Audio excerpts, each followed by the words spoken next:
Hey, what's happening, YouTube? It's been about a week since the last video, and today we're going to be talking about, is an undergraduate degree worth it? So we did a video earlier about graduate programs, and I've been through, obviously, undergraduate programs and graduate programs. I'm a hiring manager for many companies, go to career fairs all the time. I talk to students all the time. I'm a career counselor for many of them on how to basically get ahead in their careers, what to look for, how to get a better salary, how to make more money, how to position themselves correctly, whole host of things. And today I wanted to talk to you a little bit, add some advice. Imagine if I was sitting right across the table from you, having coffee, as I normally do in the mornings. This was a really great weekend, by the way. I had an awesome weekend. But I've been getting a lot of emails from people emailing me their resumes, which is awesome because I encourage you. I definitely encourage you guys if you want to reach out. I only have a set amount of time that I can do. So if you want to ever set a time to do like one-on-one consulting that way, look below in the description for my email or Calendly. I could do usually 15 minutes, but that's only for people that really need good advice and they really want tools that's going to help their education as well as to better their lives, overall success. If they want to make more money, I can help you guys with that part. So talking about undergraduate, you know, if you're a brand new student and you're thinking of what to do next, or you're currently an undergrad student and you're wondering what to do next, this is a good video for you, or if you just want some general info as well. So first and foremost, let's talk about what to consider, you know, before you're doing an undergrad. What are the things? And you really got to know your why. Why are you doing it, right? Ask your real self that question. And if you dig deep, it's really, you know, is this really something that you want to do?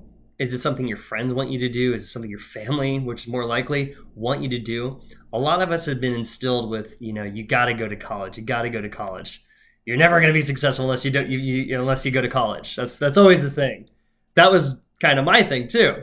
And I wasn't like going to college, frankly, and I'll be very kind of honest. I wasn't going to college for the career. I didn't really know what I wanted to do at that point. But I still wanted to go for the experience. And I did have a great experience. I had an awesome experience. I went to UC Santa Barbara. I was working the entire time, multiple jobs. I got to do study abroad, which was one of the most amazing things. So there's a great experience there. Was it necessary for success? There's a lot of arguments there. Ultimately, I would probably say no. It wasn't necessary for success in general. I made a lot of great friends that I'm still friends with today, but that still kind of goes back to experience versus my career development.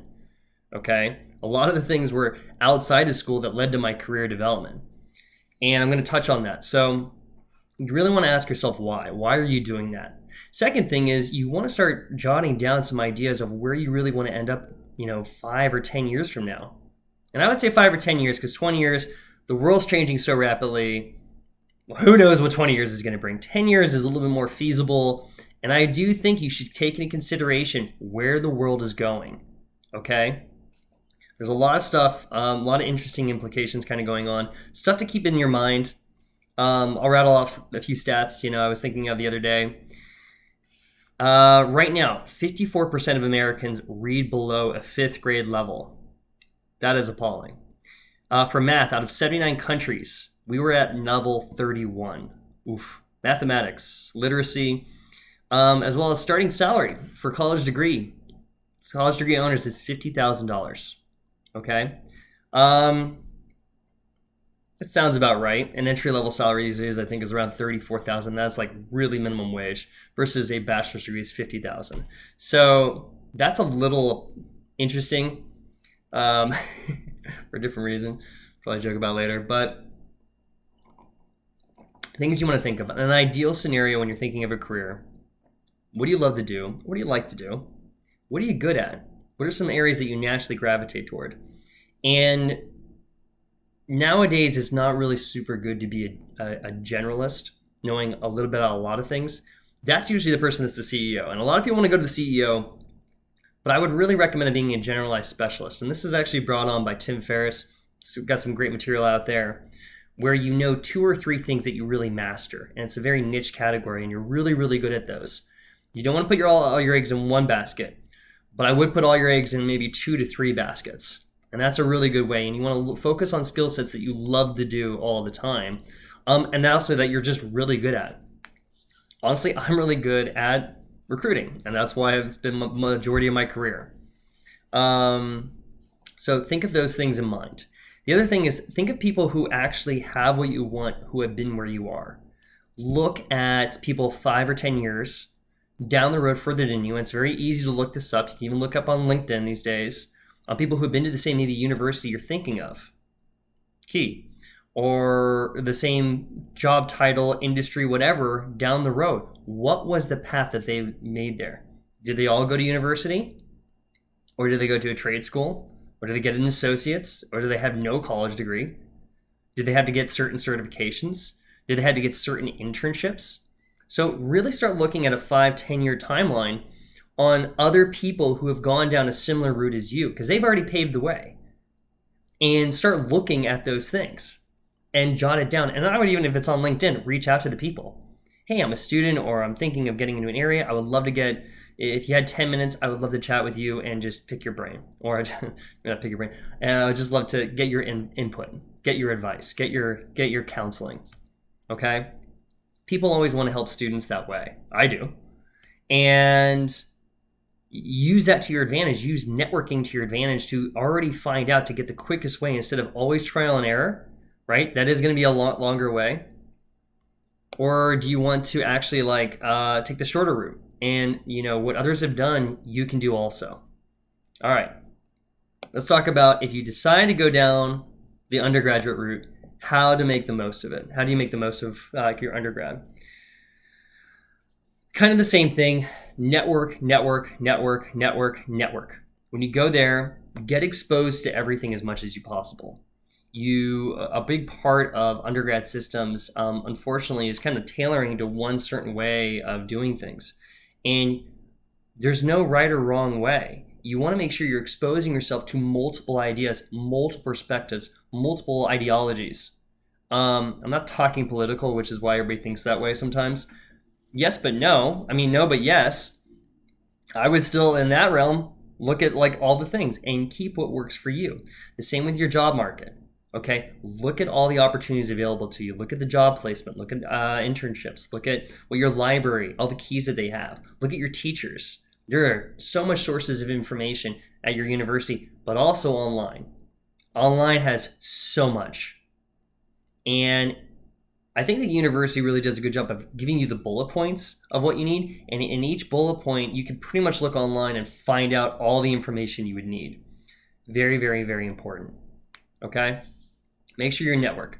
I am still friends with a lot of, pretty much everybody who I went to undergrad with, because you're on the same page. And it's not what you know, it's who you know. A lot of those people have recommended me for positions or work or projects because they knew my personality, they liked me, but also they knew what I was good at. And you want to kind of build that brand and advertise that about yourself. Okay? So let's see if we can keep going a little bit more. How to set yourself up for success post-graduation. How to job hunt. So there's a lot of ways to do this. And, we have entry-level positions that we're always hiring for. And I see so many resumes go to that one job posting compared to all the other ones. So I know it's very competitive. It's very competitive for a lot of people to look for something. I'll give you guys some parameters. Definitely check out the other videos on this channel, because I do go into salary negotiation, how to ask for, how to ask for a raise or just a job. And I would also recommend looking at my other video on graduate programs and the MBA program, because I also give a lot more detail on specifics as well. So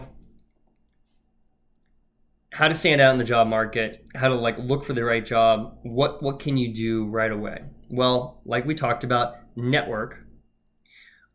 Use the tools at your school's disposal. And if you're using the job boards, there's the parachute method, which might be very helpful for you guys.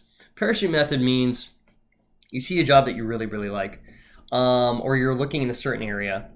Then you make a list of maybe 100 jobs that are all the competitors. You're doing competitive analysis. You're looking at all of the other companies that are in that industry. And you're not just applying to that one, but you're applying to all those other ones.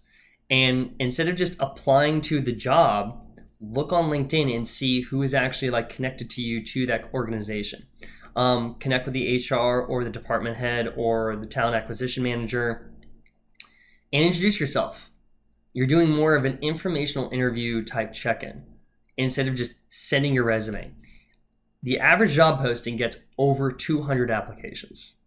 That's pretty crazy. And you want to make sure that you're doing every little thing to stand out. Otherwise, you're just going to get lost in the shuffle. So you want to stand out by actually calling and setting up a time. An easier way is kind of LinkedIn. Just sending a quick LinkedIn message that you're interested in the position. This is going to increase the probability of you getting the job. Okay?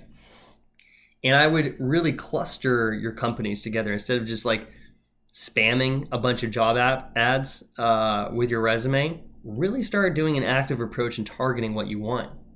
And just a little bit on salary. You want to know what the market rates are beforehand. And you want to don't take the first offer. Whatever the first offer is, politely say thank you. Wait maybe an extra day, and then rebound with an extra 10%. So if it's, say, $50,000 and they offer you a $50,000 salary, thank you, I appreciate it. Let me think about it a little bit more. Maybe a few hours later or a day later, ask for 55. And make sure you get in concrete benefits, parking, little things like that can add up, as well as profit sharing, 401k. You need to start looking at, if I was an undergrad, and a big piece of advice, start getting the mindset of investing back into yourself, whether it be in, there's a lot of ways, I could go on a lot about this. And if you guys want more information on how to do this properly, reach out to me. I'd be happy to give you guys some skill sets, tools, courses that I've used that have really, really helped in a lot of ways on this subject. Learning to develop more of an investor mindset, okay? It's really going to pay dividends down the road. It's going to really pay you back many times over in a lot of ways down the road. So feel free to get in touch with me if you want to do that. Did I answer the question? 50 to 55. And then if you're going to ask for but always provide a range, by the way. If they're saying, like, what are you targeting for your next salary? I'm looking between 50 and 60K. Probably a good one to do. Or 55 to 65. All right, so some other things I wanted to chat about also. When you're looking at your timeline for undergrad, if you really should go there, is it worth it? Look at the people who have already gone through undergrad in the field that you're choosing. Are they succeeding? Are they getting the salaries that they want? And we talked about navigating. And I would say that you need to start being conscious of what types of industries are also going to be diminishing in the future. Be very conscious of 5 years from now, is this job going to even exist? 10 years from now, is this industry even going to exist? And it's kind of like, it's a tough question because nobody wants to face that fact, but you got to start asking it. It's very, very, very important. And you want to also be aware that, for example, sales is always going to be much needed. Technology, engineering is going to be much needed. Anything in between those two, I would really take a deep dive and think about, is this going to be automated out? Is automation going to kind of just have this fade away? And I was thinking at one point, because I knew Japanese, I was thinking of becoming a translator. And I thought that would be a really awesome job. And I thought that, I'm going to try something else, because I think that, Google Translate had come out, and I was kind of thinking, I don't know if translators are going to be around in 10 years. And I've seen actual devices that you just say it, and it literally repeats it in the language. It's like a translator microphone. It's pretty amazing. And that's stuff that can happen. And I've seen even in recruiting world, things get automated. So if I was to go back 10 years in time, here's some things that I would recommend. Ask your why. Ask the reason why you're doing it. Figure out what you're actually really good at, what you want to do, and kind of start there as the pathway. I would also figure out my timeline. I would figure out, and this doesn't have to be concrete, but just a general, this is where I want to be in 10 years. What are people doing in that situation? What was the path that they took? Is it something that I can replicate? If 90% are going not in undergrad and they're going through this other program, I would definitely go around that. So other things I would recommend is network. If you guys are looking for certain networking groups, 2 ones that I recommend. One is called Self-Perfected. It's a meetup group that we do every Friday. It's completely free, but it's by special invitation. So you have to reach out to me so I can invite you, and you're qualified. And we talk about everything from finance to health to relationships to basically just becoming better people.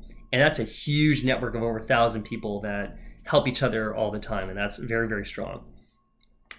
It's free also, which is pretty awesome.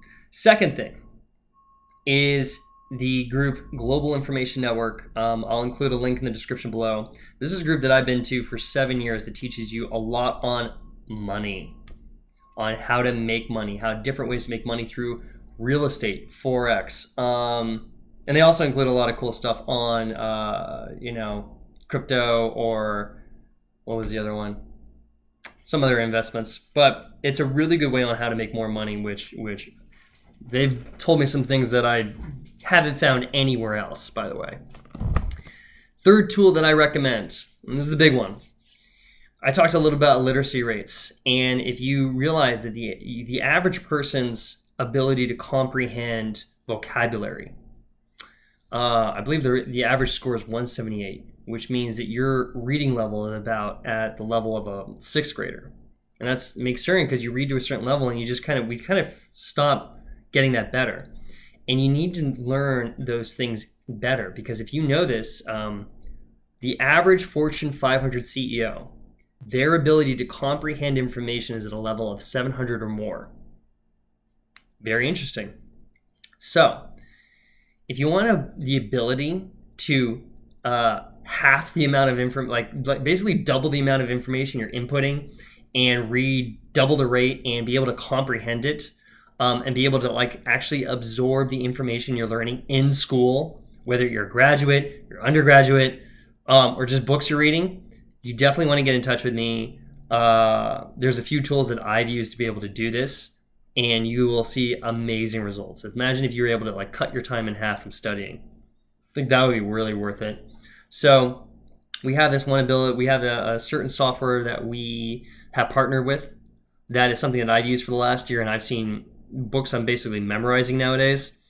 Definitely recommend it. Kids use it. They see their scores double in 60 days. And all ages use this. I've seen people who are kids use it. I've seen people that are in their 60s use it, which is pretty crazy. And you want to use these tools for financial literacy as well. Learning more about money, learning basically about the financial service, being financially literate and confident will give you a major, trust me guys, it's going to be the best investment you ever make. And it's going to pay off, maybe not tomorrow, but 2 years from now, 5 years from now, 10 years from now, on our timeline, it's going to really, really pay off, and you're going to wish you'd done it. So get in touch with me if you want some more information on those. If you want some more information on the masterminds as well as the groups and networking groups that I talked about, get in touch as well. I will talk to you soon, and I'll have more videos coming out. Please feel free to like this video and subscribe for more content. Okay? Cheers.